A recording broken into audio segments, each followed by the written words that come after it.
Elementlərin dövr sistem cədvəlində yerinin müəyyən edilməsi. Burada kitabda mövzu izah olunub, onu danışacağım və əlavə sizə məlumatlar verəcəm, hansı ki, bunlar da var əslində, amma ümumiləşdirib burada qeyd eləmişəm ki, daha asan olsun və buna nəzərən biz dövr sistemdə elementlərin yerini daha asanlıqla tapa bilərik.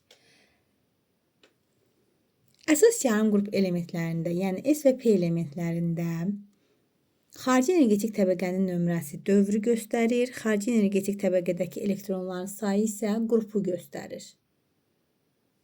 Gəlin baxaq. Burada 3s2, xarici energetik səviyyə, xarici energetik təbəqə 3-də bitir, 3-cü dövrdür və 2-ci qrupdur, əsas yarım qrupdur. Və burada isə 2-ci dövr və 2-ci dövrdə olan ümumi elektronların sayını toplayırıq. Müəyyən olur ki, 5-dir, 5-ci əsas yarım qrup. D elementlərində, əlavə yarım qrup elementlərdə isə xarici energetik təbəqənin nömrəsi dövrü göstərir. S və D yarım səviyyələrində olan elektronların ümumi sayı isə qrupu göstərir. Gəlin burada baxaq. Demək, bu 4-cü dövrdür.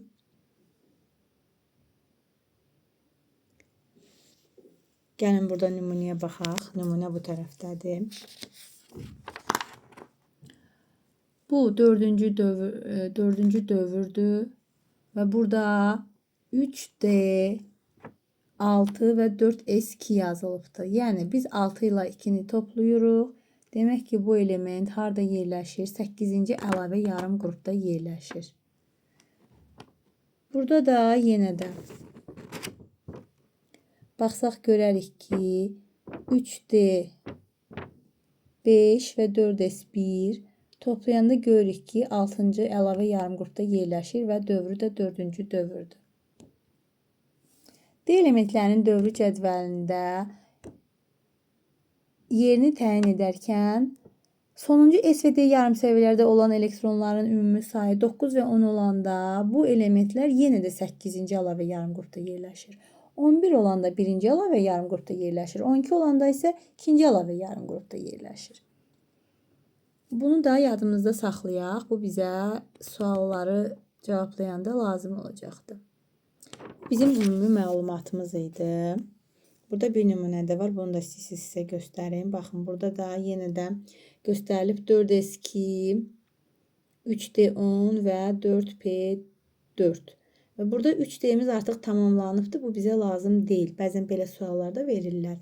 Bunun sonu 4S2 və 4P4'dür. Ona görə də bu element 4-cü dövr, 2 ilə 4'ü də toplayanda 6. 6-cı əsas yarım qrupda yerləşir. Gəlin indi mən sizə ümumi bilgilər verim ki, bu sizə testləri işləməkdə daha da kömək olsun.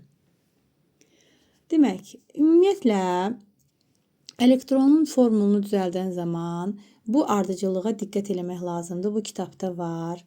1S, 2S, 2P, 3S, 3P, 4S, 3D, 4P, 5S və s. bu ardıcıllıqla gedir. Və bilirik ki, S-də maksimum 2 elektron yerləşir, P-də maksimum 6 elektron yerləşir, D-də maksimum 10 elektron yerləşir, F-də isə maksimum 14 elektron yerləşir. Burada isə biz saya baxırıq. Demək, bəzən bizə lazım olur elementin elektron quruluşunu yazmaq. Və biz bu cədvələ baxaq, bu ardıcıllığa baxaq. Daha asan yazmaq üçün bu bizə faydalı olacaq. Demək, əgər elementdə elektronun sayı 2-10 arasındadırsa da, onun sonunu müəyyən eləməkdən ötürü, sonuncu energetik səviyyəsini müəyyən eləməkdən ötürü nə edirik? Həmin o neçədirsə elektron sayı, ondan 2-ni çıxırıq. Yerdə qalan rəqəmi isə ikinci energetik səviyyə üzrə ardıcıl olaraq düzürük. Nə gəlir? 2S, sonra gəlir 2P və elektronun sayı neçə dənə qalıbsa da onu burada ardıcıl düzürük. Nümunədə sonra göstərəcəm. Əgər elektronun sayı 10-18 arasıdırsa da, biz həmin elektrondan 10'u çıxırıq. Yəni 10 nədir? 10, 2-dən 10'a kimi. Bax, bu birinci və ikinci energetik səviyyədə olan elektronların ümumi sayıdır. 10'u çıxdıq və bu yerdə qalan elektronu 3-cü səviyyəyə 3s ardıcıl 3p'yə düzürük. Və sonra burada da bilirik də s-də maksimum 2-dir, p-də maksimum 6-dır. Və sonra əgər elektronun sayı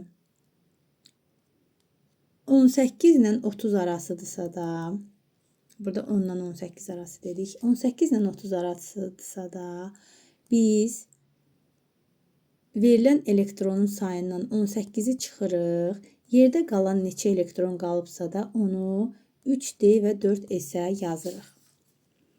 Əgər elektronun sayı 30-36 arasıdırsa, biz həmin o elektronun sayından 28-i çıxırıq. Yerdə qalan elektronu isə 4S və 4P-yə yazırıq. Gəlin nümunələrə baxaq. Tutalım ki, elementin 7 elektronu var. 7 neçənin arasındadır? 2 ilə 10'un arasındadır. Nə edirik? 7-dən 2-ni çıxırıq. Yerdə qaldı 5. O qalan 5-i düzürük 2S və 2P-yə. Nə oldu? 2S2, 2P3. Deməli, bu element harada yerləşir? 2-ci dövr və 5-ci əsas yarımqrupda yerləşir. Sonra, tutalım ki, element 10 ilə 18 arasındadır. 13'dür. Nə edirik? 10'u çıxırıq. Yerdə qaldı neçə? 3. O qalan 3'ü 3S və 3P'yə yazırıq. 3S'imiz 2 olur maksimum və sonra keçirik 3P'yə. Yerdə qalır 1. 3S2, 3P1. Və bu element məlum olur ki, 3-cü devir, 3-cü əsas yarımqrupdadır.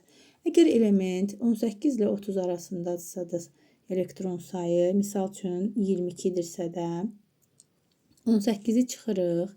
Yerdə qalan rəqəmi, yerdə neçə qaldı? 4 qaldı.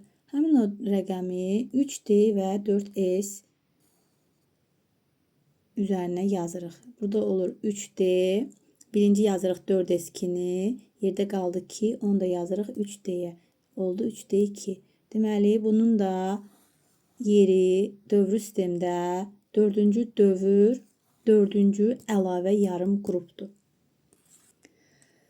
Əgər element 30-36 arasında bir elektrona malikdirsə də, tutalım ki 35 elektrona malikdirsə də, ondan da 28-i çıxırıq.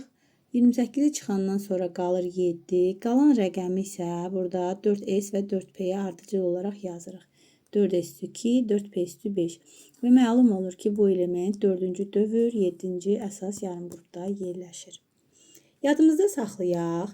Elementdə elektronların sayı 21-30 arasındadırsa, bu element D elementidir. Yəni, əlavə yarımqrup elementidir. Və bir də müstəsna hal var. Bu kitabımızda da var.